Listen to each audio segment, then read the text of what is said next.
Good afternoon to our viewers in the United States and good evening to those in Europe. A warm welcome to this discussion organized by the Europe Center at the Atlantic Council. My name is Jörn Fleck. I'm the Deputy Director of the Europe Center, and I'll be moderating today's discussion under our Germany Votes, the Superwahljahr series.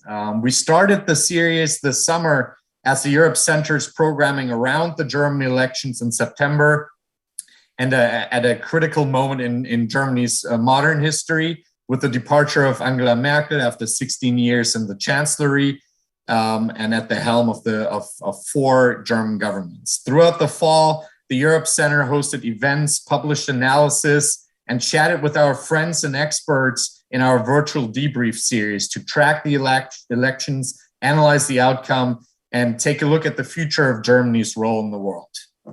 This event today serves as our wrap-up of this Germany Votes series, with a conversation on the new German government under Chancellor Olaf Scholz, the government's priorities, and what the change in Berlin might mean for Germany and the country's role in Europe and the world. And we're closing out in the same fashion as we kicked off this series in September in many ways. Joining us again are Tyson Barker, Head of the Technology and Global Affairs Program at the German Council on Foreign Relations, and Constanze Stelzenmüller, Senior Fellow at the Center on the United States and Europe, and the Fritz Sterd Chair on Germany and Transatlantic Relations at the Brookings Institution. And we have a new addition, our very own Rachel Rizzo, Senior Fellow at the Atlantic Council's Europe Center. Tyson, Constanze, you set the bar high with an engaging and fun, but also substantive discussion in September when we kicked off, a rare combination, and I'm sure with Rachel's help, we can even exceed that bar this time. For our audience, please follow along and ask questions by either using the Q&A function, Q&A feature in Zoom, or by tweeting at us using the hashtag #GermanyVotes, and we will try to include some of your questions as we go along. But let's get started. As everyone will be aware, there's a new German government under Chancellor Olaf Scholz. Were sworn in last Wednesday, December 9.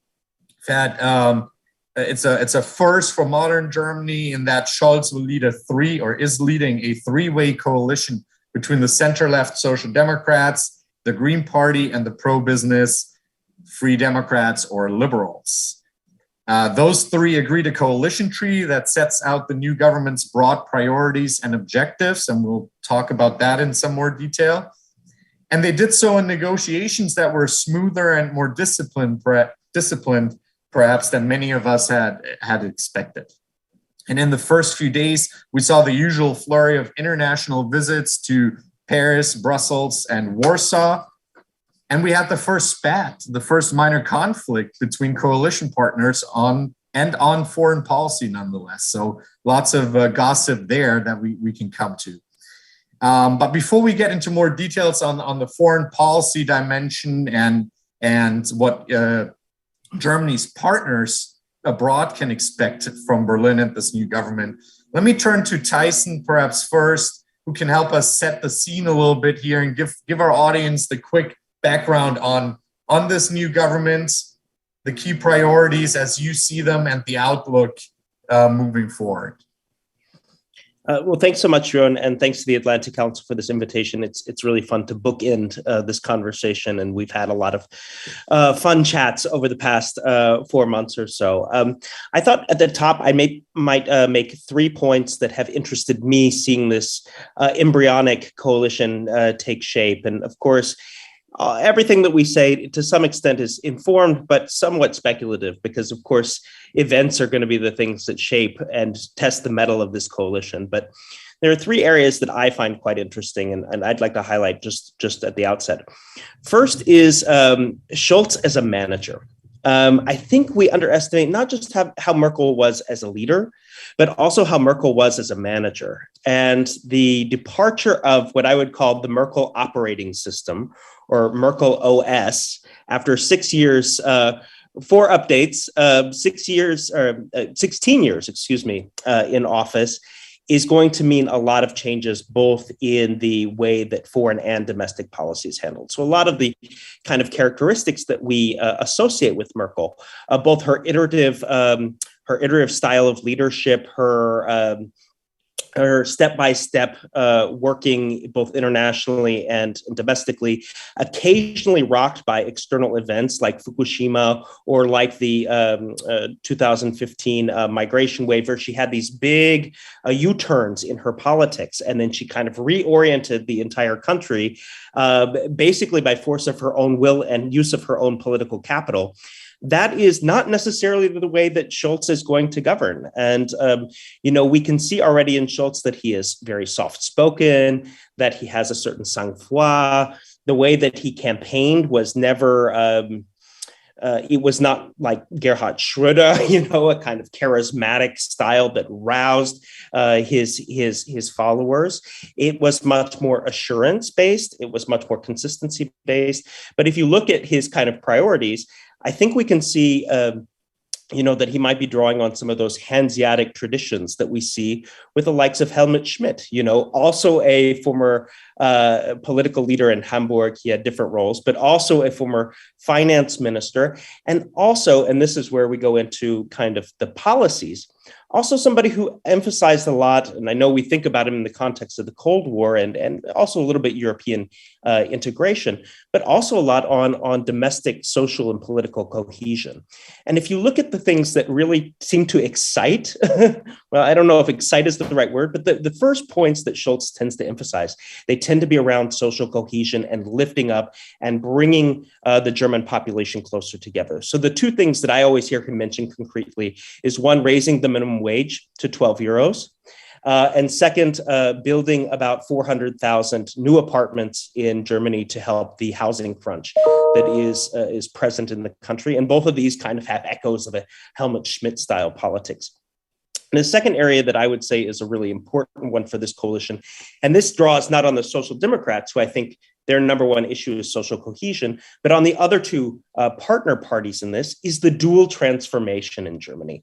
So the digital transformation of Germany and the, let's say, ecological or climate transformation of Germany. And those, of course, draw on the strengths of these two other junior coalition partners, both of which are trying to establish an identity as being the primary agent shaping these policies.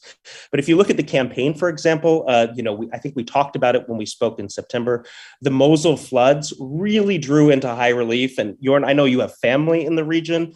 The Mosel floods really drew into high relief, the impact of climate change on people's everyday lives. And that is something that I think that the Greens are really going to seize on. And you're going to see throughout their ministerial portfolios across the board, from foreign policy to economic policy, et cetera. And then, of course, digitization, which is the area I focus on, I would love to speak to in greater detail later in this talk. And the third thing I would say is just, if you look at the coalition agreement, the 177-page document, there is, in the German way, a kind of new energy there. It's an iterative energy, but it's new. So whereas in the past, in the Grand Coalition, you could expect a lot of emphasis on something like, say, multilateralism, here we have a lot more emphasis on democracy. You have a lot of exact, direct points that the coalition makes on China's abuses in Xinjiang, in the South China Sea, in Taiwan, with forced labor, on human rights, on defense. There's a lot more boldness in this document than I think what we would have expected from previous coalition negotiations. And that's interesting to see. I think we do sometimes make a little bit too much of what coalition negotiations or coalition agreements really mean. These are not sacred texts. A lot of times coalitions actually do depart from them quite significantly. But at least in those broad strokes, I think that there's a lot to be interested in and to discuss today. Thank you, Tyson. That tees us up very nicely. We'll definitely come back to a lot of those issues that you mentioned, including technology. But I wanted to turn to Constanze, and I know you've come back from Germany recently, and get your take on the outlook for this government and the style and substance. Do you detect the same about a new energy and boldness in the coalition, Constanze, or how would you view this? Thank you, first off, for having me on, and I apologize for being a bit late. We had a trustee call that we're just a tad over, and so I had to go do this back to back. Also, in case you're wondering about my hair, Berlin hairdressers have a different understanding of the word discreet. But there you go. Looking good, Constanze. Thank you. Somebody mentioned the word max headroom in an event last week. That cultural reference dates one. But for those of you on here who don't know it, look it up. Anywho, I was in Berlin for a week in early December, and then spent another week traveling throughout Germany and seeing people. And yes, there is a sense, of course, that the old government had exhausted itself, that the Christian Democrats, Merkel's party, had exhausted itself, that they're now engaged in an indecorous circular firing squad, trying to determine new leadership. All that's true. I will say, though, that Scholz was Merkel's finance minister for 4 years. Scholz's party, the SPD, were in a coalition with her for 3 out of her 4 terms, and the Liberals were in a coalition for the other term. So, yeah, there is an element of continuity. I mean, come on. This is Germany, after all. But Tyson is right in saying that there is sort of a real will to change in the air. And everything that Tyson said about the transformational plans of this government is correct. And I will say, A, it feels right, and B, it feels somewhat historical. I can't recall a German government having come in with plans this ambitious and at the head of an unprecedented 3-way coalition in a time of unprecedented external challenges and with some very real financial constraints, right? So you know, to want this kind of transformation, if you had historic budget surpluses like we had 4 years ago, would be one thing. But to want them now, when the Russians are threatening Ukraine with invasion, and when your budget surpluses have been depleted by a pandemic, is something else. I mean, I applaud the ambition. I am slightly concerned about the feasibility, but we'll see. We'll see. I do see the option of it. I mean, I am, maybe I'm by nature hopeful. I do hope they get part of it done, because I think it is absolutely necessary and beyond time. The other thing that I think is good about this is the very overt shift to the systemic competition narrative as far as Germany's role in the world is concerned. With obviously differences in nuance between Chancellor Scholz and Foreign Minister Baerbock that are important, and a big question mark where the defense ministry is. But again, it's early days I think it's too early for any of us to want to sort of parse that out in detail. The thing that sort of fascinates me as well is that this is also a government that represents a generational shift in ways that I haven't really seen, and maybe Rachel will want to speak to this, but this is, the biggest, youngest, most diverse legislature that we've seen. And that's also true for the government, which is now firmly representing the post-fall of the wall generation, with a foreign minister in Annalena Baerbock who's 40 and as old as her own party, right? That's a really big deal in attitudinal changes. And I think we'll see that play out. The other thing that sort of fascinates me as a person of the female persuasion is that the security ministries are all headed by women, right? Interior, foreign, and defense. Never been done in Germany. This is the first time they've been run by women. And I will be very interested to see how that goes. There are risks, I think, financing this transformation. The tensions between the coalition partners, which are very real. The tensions within the parties, the SPD and the Greens have strong left wings. And then there is the hard right, which, didn't make it into the Bundestag at the level that it did in 2017, but did bring in some really egregious sort of hard right, forgive me if I say this, nutcases, and which came in first in 2 of the East German Länder, and which has been sort of showing its power on German and on East German streets on recent nights in very unpleasant and dangerous ways, and who are thought to be, increasingly looking like a sort of German equivalent of the Proud Boys of the 3%.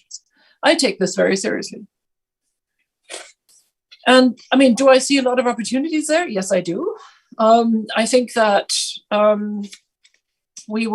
there is a lot that could be done under these circumstances, but I suspect that like many governments that come in with a great deal of hope and plans, this government will be ground down by reality.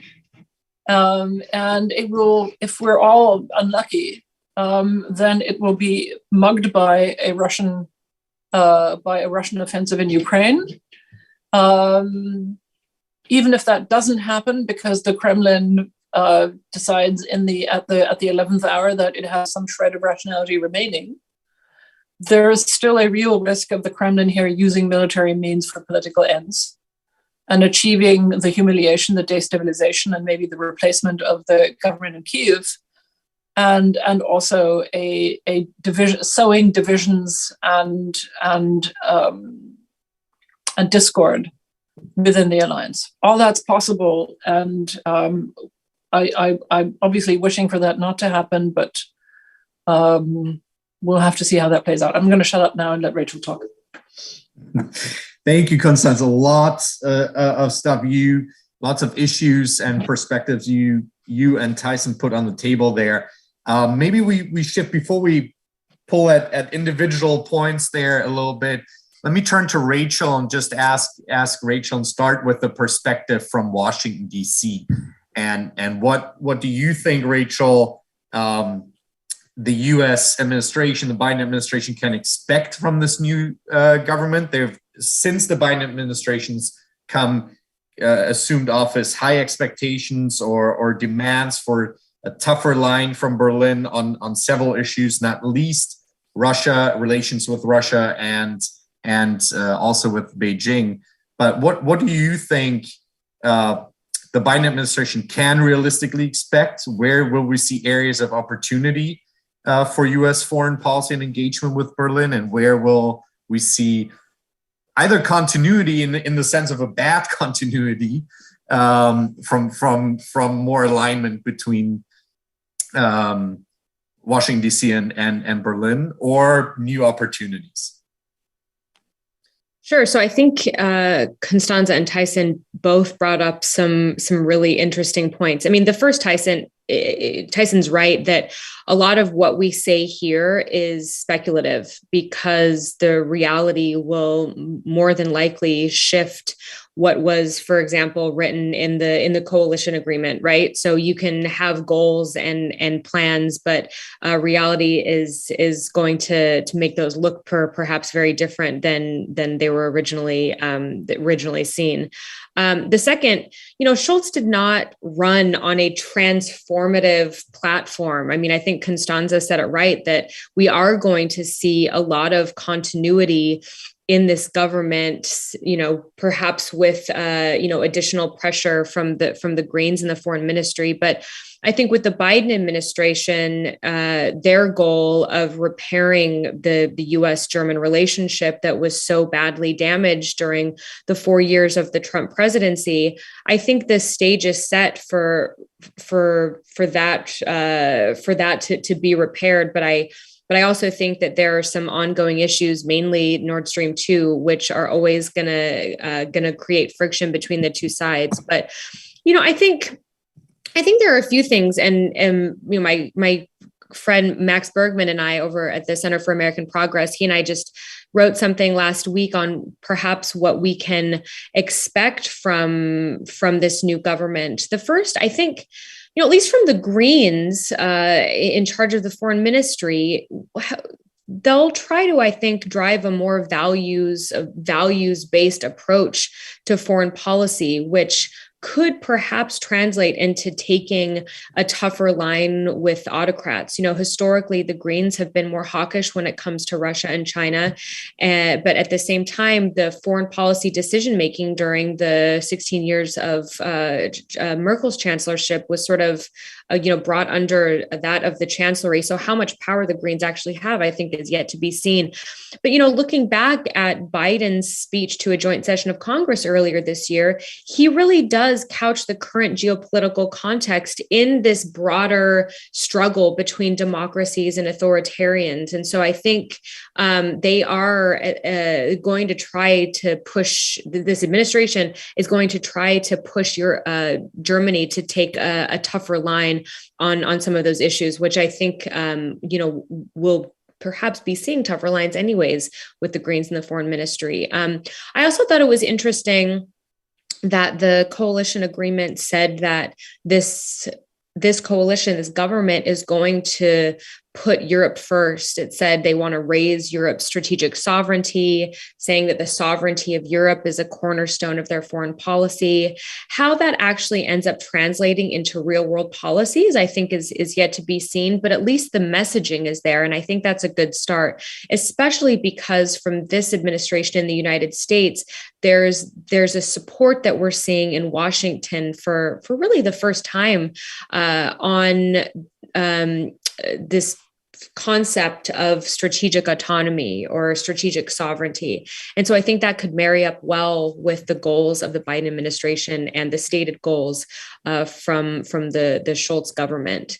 I think it was notable that the coalition agreement talked a lot about climate and is setting, Germany to be a global leader on this issue. I think, Merkel sort of leaves with this a mixed domestic record.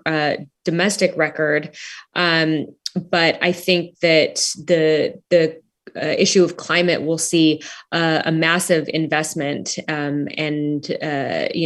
but there's always going to be, I think, this sort of tension between the Greens, who are, obviously historically much more climate focused, and the fiscally conservative Free Democrats that are going to be in charge of the finance ministry. So I think how that ends up playing out is going to be really interesting to watch. I think Washington might be a little bit disappointed when it comes to Germany playing a larger, more powerful role in terms of defense or their role in NATO. I thought it was notable that the coalition didn't explicitly say that their goal was to spend 2% of GDP on defense in line with NATO targets, but instead mentioned vaguely spending 3% on a much more broadly defined set of priorities in addition to defense, which includes diplomacy and development. And I think that's and sort of an easy out because it doesn't really say how much is actually going to be spent where. So I think I can stop there, but suffice it to say, I think the stage is set for a continuation of this stronger relationship between the United States and Germany, but how it ends up playing out given ongoing international security issues, namely, Nord Stream 2 in Russia, I think is yet to be seen. Thank you, Rachel. And I know we have an on-camera question from Adrian Hofer at the Eurasia Center at the Council that I think fits in well here. On Nord Stream 2, you ended on that. Let me turn over to Adrian to continue with that. Yeah, thank you, Jan. So we've already seen what could be a new resolve within the German government when it comes to Russia. On Sunday, we saw the German Foreign Minister Annalena Baerbock telling ZDF on the sidelines of G7 that should Russia escalate further in Ukraine, Nord Stream 2 will not be allowed to operate within Europe. Do you think that this will be the basis of a new foreign policy that sees Germany's government align itself more with the views of its European neighbors and the United States on Russia? Or especially with the Greens helming the foreign ministry, is that more the view of the Greens and the SPD and the FDP taking a separate view from the Greens? Thank you, Adrian. Maybe I'll turn to Constanze and then make the rounds. Sure. So look, I think if you talk to German diplomats privately, they will say this is the biggest albatross hanging around our necks. Okay. You won't find a lot of passionate defenders of Nord Stream 2 within the German system anymore. That's one thing. The second thing is, I think you have to. Annalena Baerbock hasn't been the only one putting this on the table. Scholz has hinted at it. And in the week before she left office, Merkel stood in Berlin next to Polish Prime Minister Morawiecki and said, directed at the Kremlin, there will be severest economic consequences if Russia should undertake an incursion into Ukraine. She didn't spell it out, but I think everybody thought, everybody knew what that could mean, right? The other thing to understand here is that the federal certifying agency for gas infrastructure, among other things, the Bundesnetzagentur, has about 3 weeks ago denied certification, which is the last regulatory step for the pipeline to come into operation. And as you will have seen, the Germans have been demarching people here in Washington with a non-paper that was promptly put on Twitter that said that this step bought about 9 months of time, potentially until September, right? What it also buys, in my view, is a sort of depoliticized sort of technical framing for the question of whether to turn it off or on. But one that, if the Russians make good on the threats that they're currently issuing, I think would give the the German government an excuse to refuse certification on national security grounds in ways that would be the legal equivalent of asserting eminent domain, but would, because of those exceptional national security grounds, exempt them from damages claims by the companies involved. That's a real thing because it happened in 2011 after Merkel took Germany out of nuclear power, and all the companies involved sued the German government to the tune of billions. That's a for a government that's coming into power with this kind of transformational agenda on the basis of, shall we say, less generous, lavishly generous surpluses than we had 4 years ago, is a real thing. So that's something to keep in mind. That said, again, if there is a remnant of rationality left in the Kremlin doesn't do this, but hopes instead that it can use military threats towards political purposes, to humiliate the Ukrainians and to humiliate the alliance. My guess is that that's the most rational analysis of what's going on here. It still bears a very real risk of catastrophic accidental escalation or misjudgment of each other's goals. Thank you, Constanze. Over to Tyson, who I know was eager to respond. Well, Constanze said a lot. I mean, I would just the thing I hear more than anything is the sort of Damocles of damages claims to the tune of billions of euros from companies if there was a moratorium or if this project was completely scrapped. So any kind of a loophole or exemption to that process might make it more likely. But I mean, clearly that is not the conditions that would enable that Nord Stream 2 to stop are not conditions that we want to see happen, i.e. an invasion of Ukraine.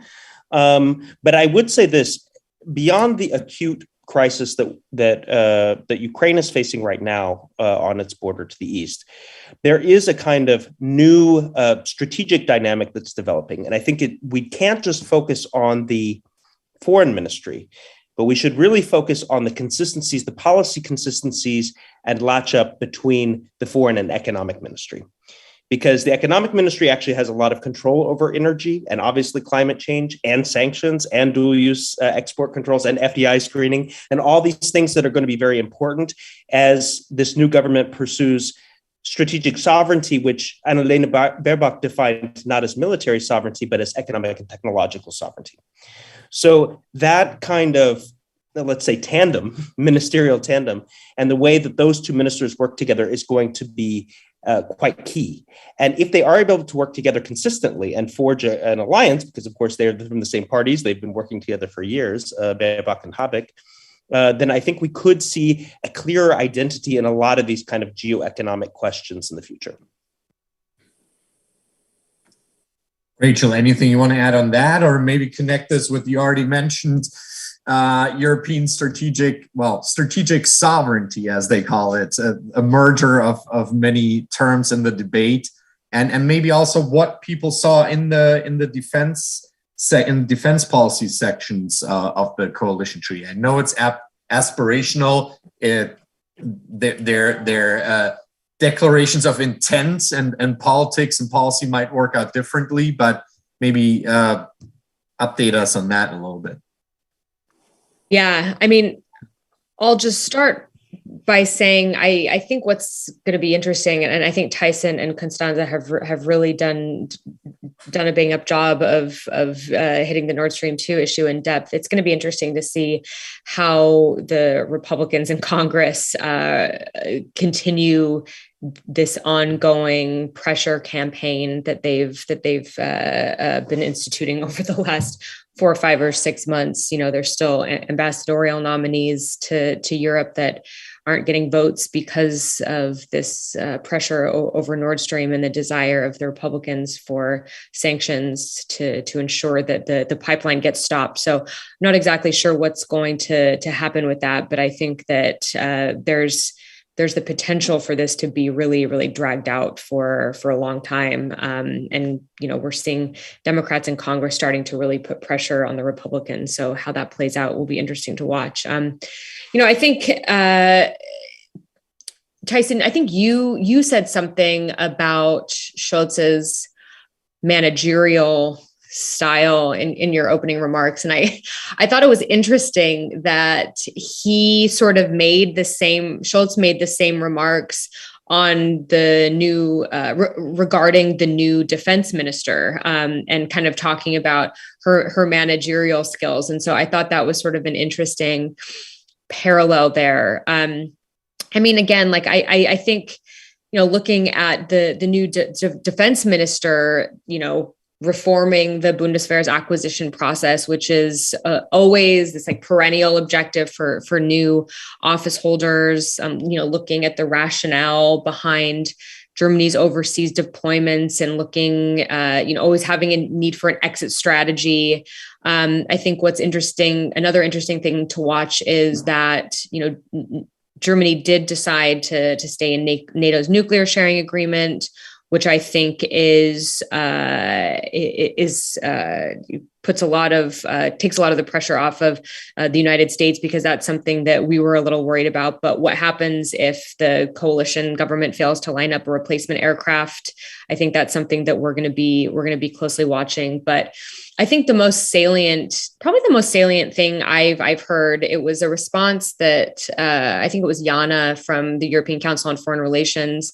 So sort of she mentioned in response to the article that Max and I wrote, and it's how this issue of strategic sovereignty will translate into the defense space. Because when we talk about it here in Washington, D.C., it really is discussed through this lens of military capabilities. And when you talk about it in Germany, I don't know that it has that same sort of connotation. And if it does, people like Baerbock are trying to shift that away from military capabilities into the economic realm. I thought it was interesting over the last few years, like you saw hints of what a more capable and autonomous Europe might look like. I mean, look at former Secretary of State Mike Pompeo going to the UN and talking about instituting snapback sanctions on Iran. And you got a lot of pushback from European countries, especially Germany, on that. You also had European countries try to create this special purpose vehicle to sidestep US sanctions. So you sort of see what strategic sovereignty might look like when you take a more economic approach to it. But I think, again, how that plays out, we can only speculate thus far. But I think there's a desire and a hope from this administration here in Washington. There's a support here for those actions, for a more equal partnership that there hasn't been in the past. And so Germany, I think, would be wise to take advantage of that window of opportunity. Thank you, Rachel. All of you have already hinted at this tension in the coalition and even within the coalition parties, as Constanza pointed out.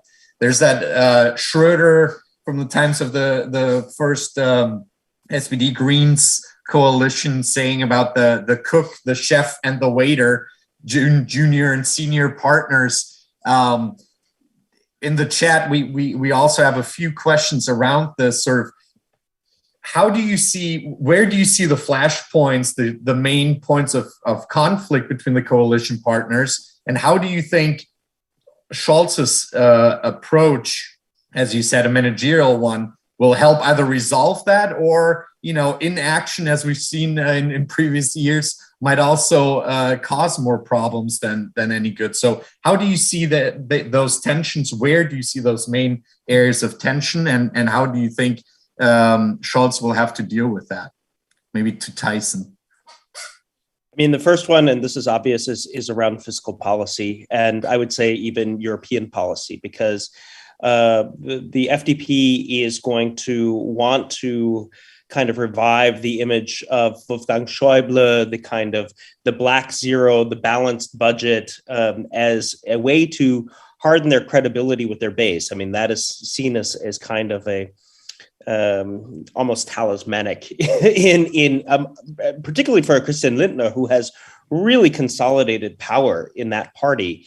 The interesting thing is, I think that although people tend to point to the tensions lying with the Greens on this, because of course, to go through a major climate transformation of the economy, it's going to require a lot of public spending, which will of course mean borrowing. And as Constanze mentioned, Germany's not in the same fiscal position that it was prior to the crisis.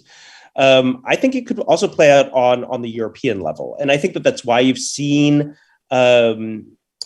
Lindner kind of say, well, we can maybe look at relaxing rules around the way we manage, debt across the Eurozone. Maybe we can consider things around industrial policy, around European spending, because I think he knows that this is a priority for Scholz.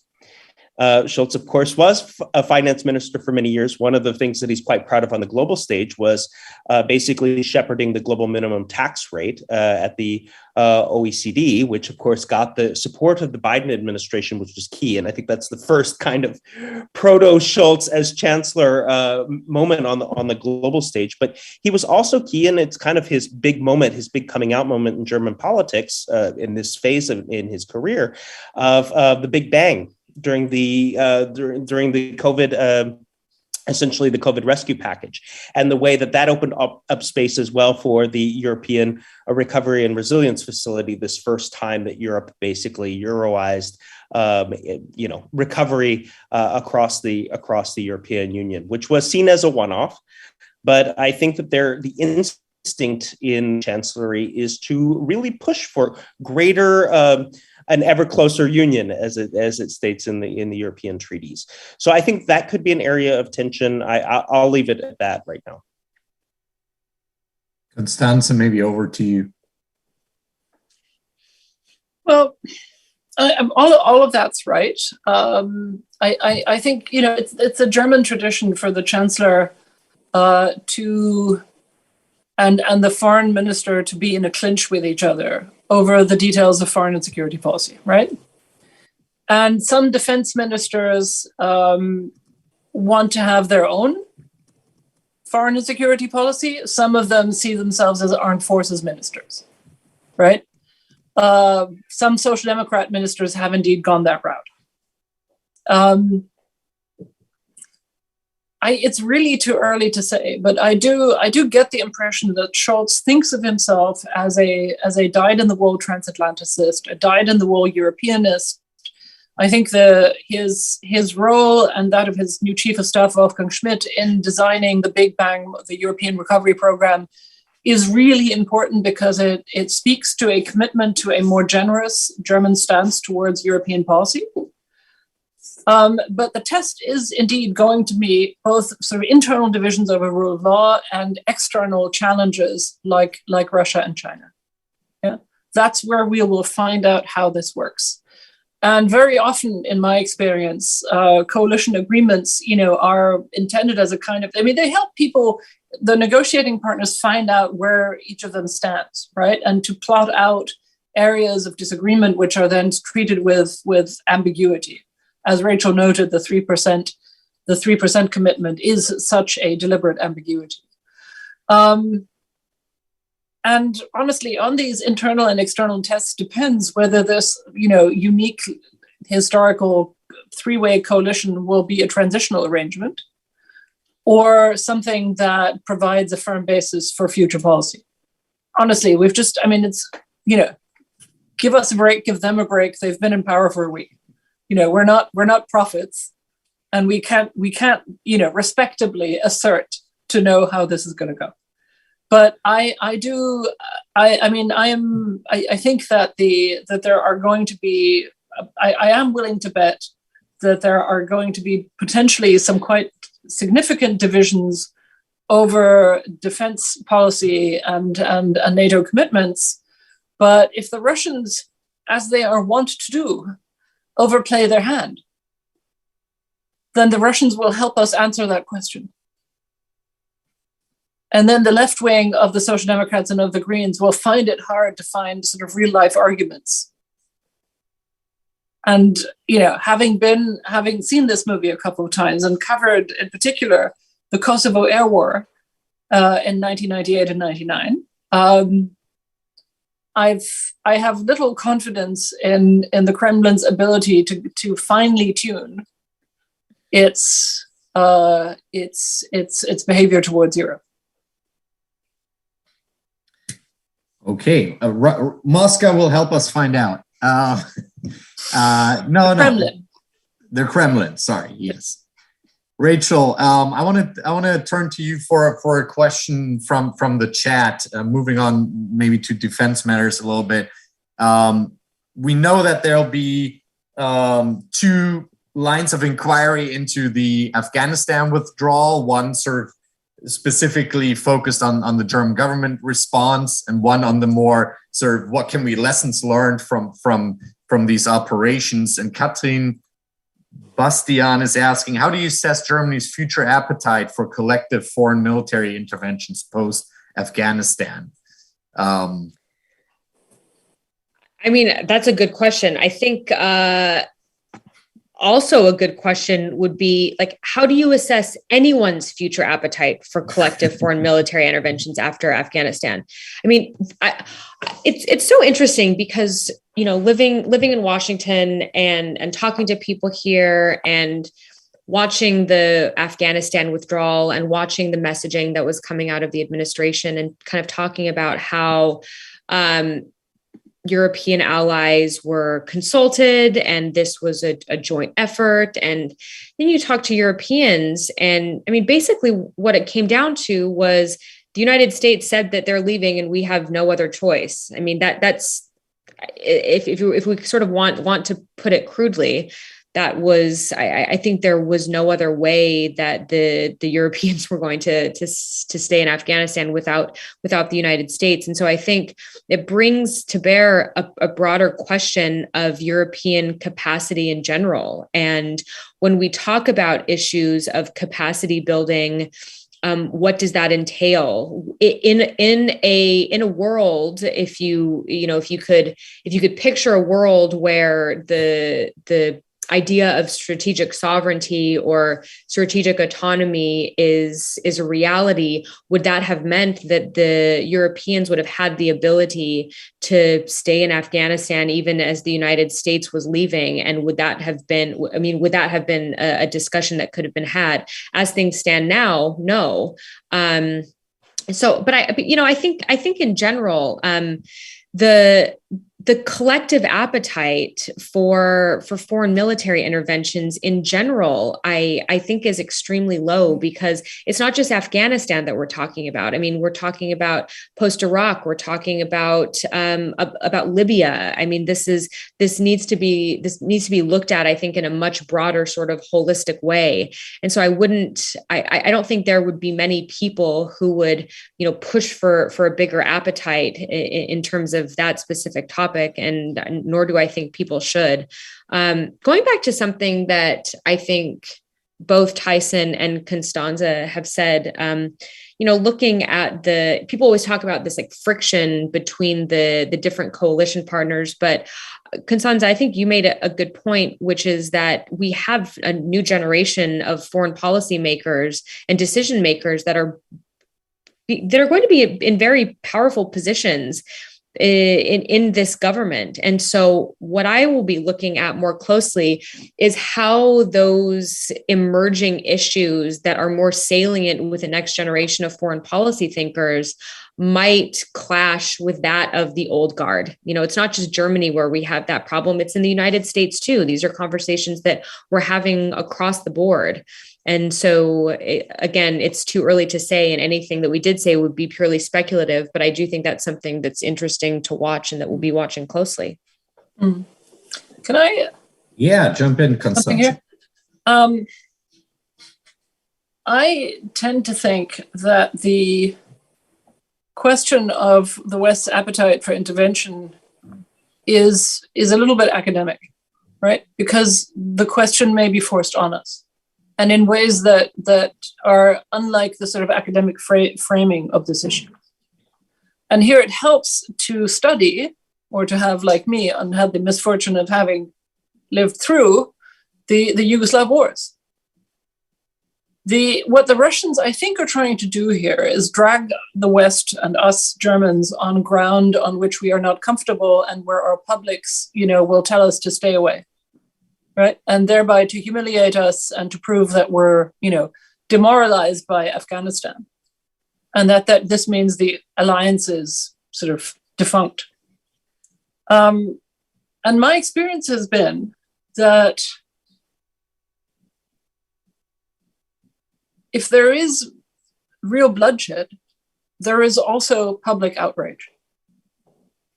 I think of the 4 Eastern European neighborhood countries, Belarus, Ukraine, Georgia, and Moldova, right now in European public perception, and that includes German public perception, 3 of the 4 are considered as having sort of proved that they really are on a westward course. Belarusian opposition leader, but also the Belarusian civil society have gotten a huge amount of traction. Tsikhanouskaya has been everywhere meeting with people. Coverage has been intense. Similar things have been true of Ukraine. There is always criticism of Ukrainian oligarchs and, sort of private militias and that kind of stuff. But I think that people's sense that Ukraine really is a separate country with agency and with a will to ally itself with the West, I think is accepted at this point. And the same thing is true for Moldova. The Georgians, I think, are a case unto themselves because of a very zigzaggy course they've pursued. And if there is, God forbid, bloodshed, there will be a public outcry. And then there will be, yet again, a debate about humanitarian aid and securing humanitarian aid, and about flight interdiction zones, and about weapons deliveries, and about perhaps war crimes tribunals.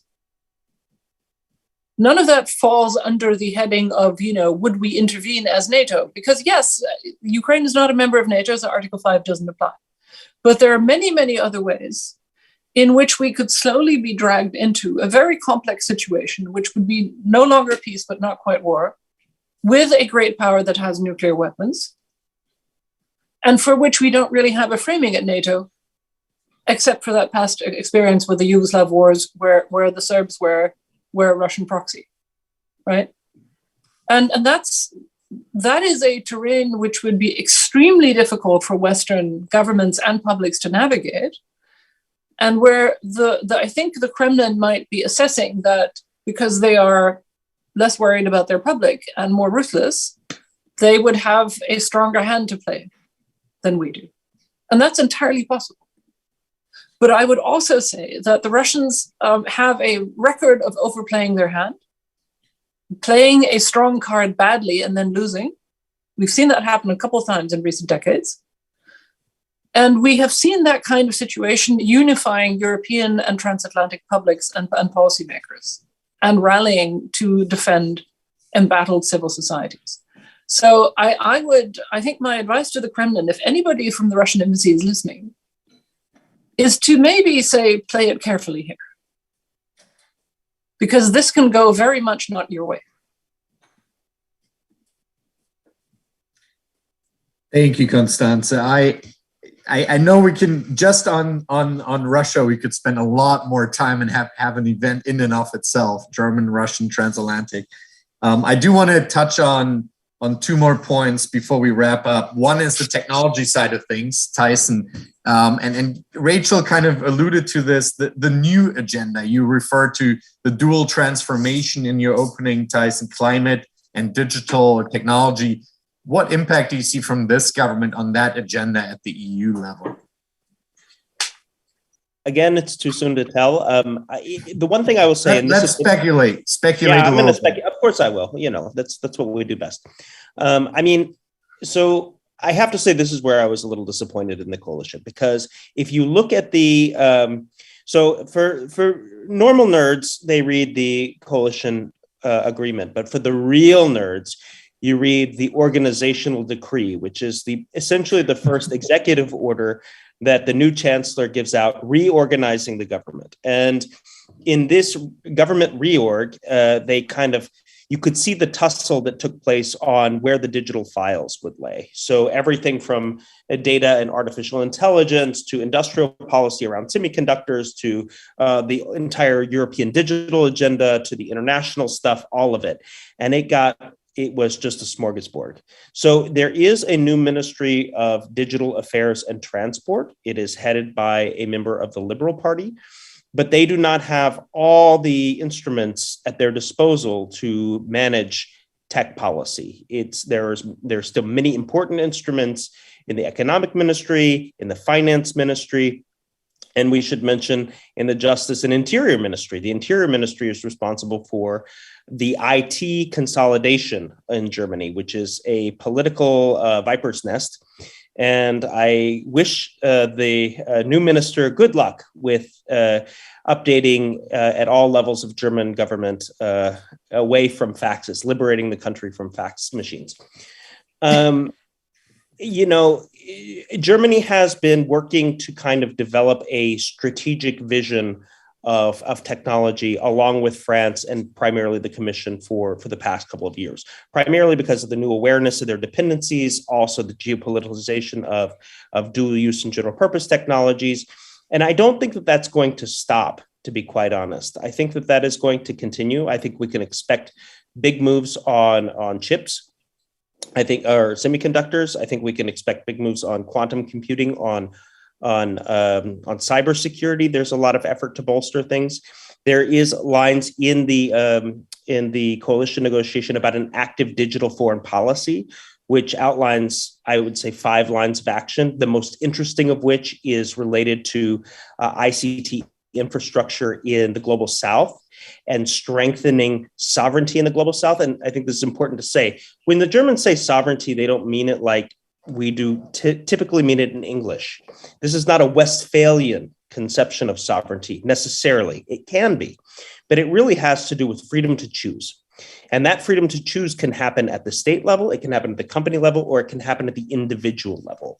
And so a lot of times when they talk about sovereignty, it's actually a reference to breaking lock-in effects, making sure that there aren't asymmetric dependencies, all the things that are kind of encapsulated in the Belt and Road Initiative, for example. And I think that on the tech side, the first test of that mettle will be in the German G7 presidency, which starts on January 1st, 2022. So not only is Germany being confronted by events that, can go in any which way, as we're seeing with the Ukraine-Russia tensions, but we also know that Germany is going to be taking the world stage with an agenda in the G7 next year.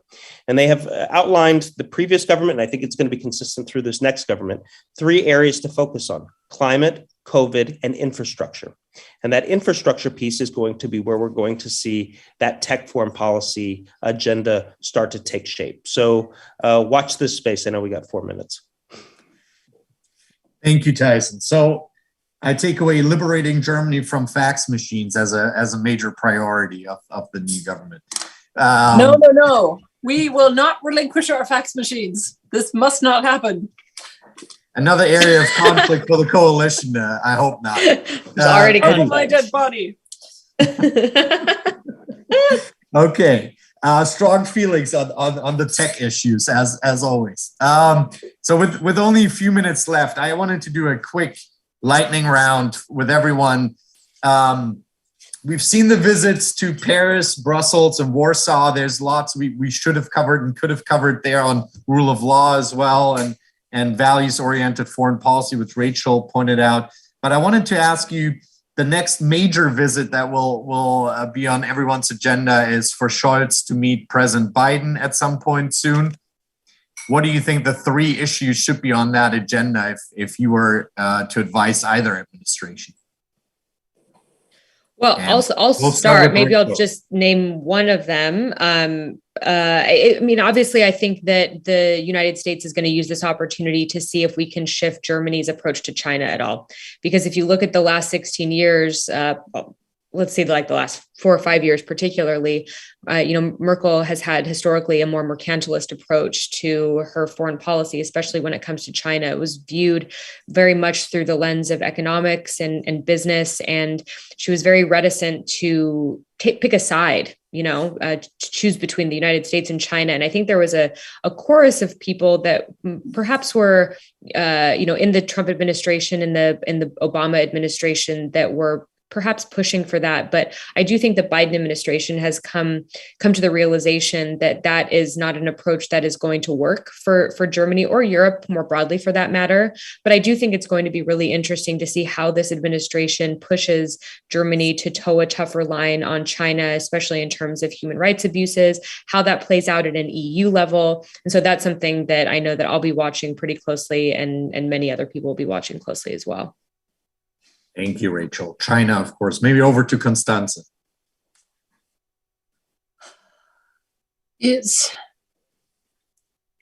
I think it would be helpful for the Biden administration and the Germans to talk about how, repairing the effectiveness and legitimacy of governance, of domestic governance, is a precondition for any of us having effective and legitimate foreign and security policy, right?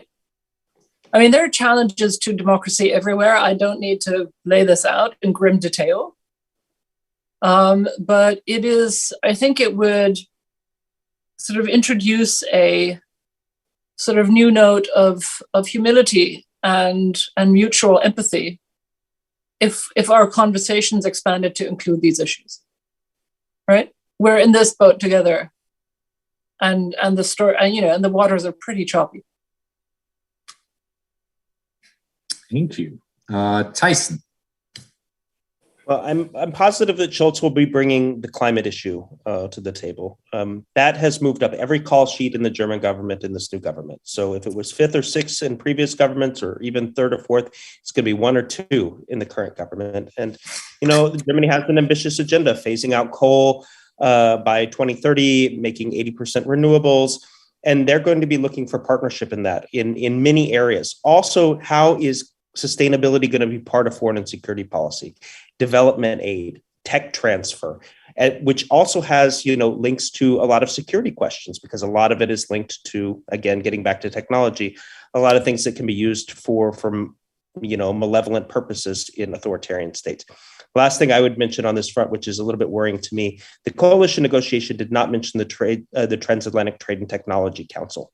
That was a conscious decision. And from what I've heard from here in Berlin, there are still open questions as to whether or not it should get Germany's backing. So I think it would be incumbent on both Brussels and Washington to say that this is a good faith effort to bring these two economies together on those issues that Annalena Baerbock mentioned, the issues of technology and economy, because this is the future of this relationship.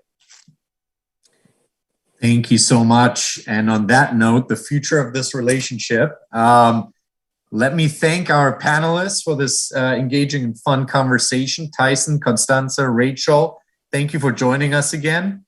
I hope we can return to this maybe after the first 100 days, and then we can hopefully speculate less and have some real meat to work with on this. But thank you, all of you, again. Thanks to the team. Thank you. And thank you to our viewers for joining us for this wrap up of the Germany Votes series. We'll continue to follow, obviously, this German government, US-German relations, and Germany's role in the world. And hope to have you with us when we next convene to discuss. Thank you so much from the Europe Center at the Atlantic Council.